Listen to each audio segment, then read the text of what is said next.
Hey folks, it's Mike Sylvan at Seattle Mini, and today Mackenzie and I are going to talk about something really important, which is when you have a secondary user and the car is shared, how do you make sure that the car knows who is who when you're both using digital keys? Okay, so we're going to start with the primary user, and the primary user is going to go into their wallet, and this is the same whether you're using an iPhone or an Android device. You go into your wallet, you find your digital key, click share, and if it's somebody sharing the car with you, you're not going to limit their privileges. So I'm going to keep the privileges on full. But somebody else, like a valet, I might say restricted driving, no sharing, or full driving, no sharing, or full driving, limited sharing, depending on what my purposes are. In this case, it's going to be full privileges, no activation code, because it's safe. I know it's safe to send it to the person I'm sending it to. If it weren't, I'd send an activation code and then give that verbally to whoever I sent the key to make sure that the key didn't end up in the wrong place. I'm going to hit continue. And then I'm texting here, and then I'm going to enter the phone number that I'm sending this to. You don't get to see that one. And then I'm going to send it. All right, so now I have received the key from Mackenzie.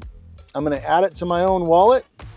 And so then you're going to see this screen using car keys, tells you what you can do, and then I'm going to hit continue. And now I have a digital key to the car. So now I can get in this car and I can drive this car, but using this digital key, it still won't know that it's me in the system. So now what we're going to do is we're going to do just that. We're going to tell the car that this key is me. So I go into the profiles right there, and I change the profile. I choose me.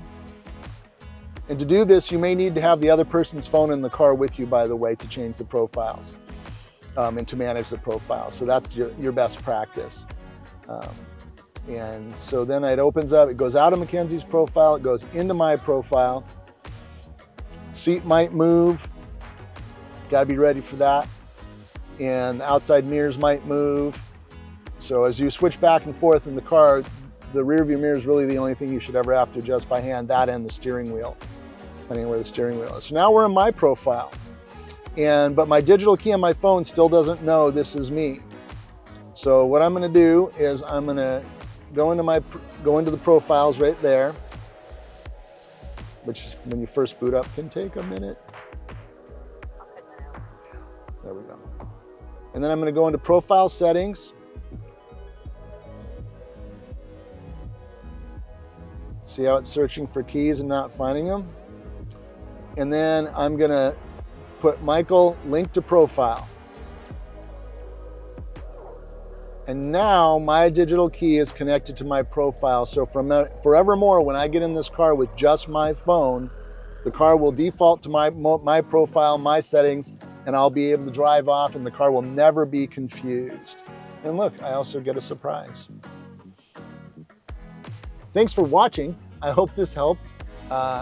Just as a little FYI for everybody, I don't have the kind of bandwidth necessary to be able to answer questions from folks that aren't here in Greater Seattle or Washington State. I apologize in advance if you contact me that I just don't have the time or enough of me to help. But your local Mini people, you know, if their training situation is set up properly, all those salespeople can help you.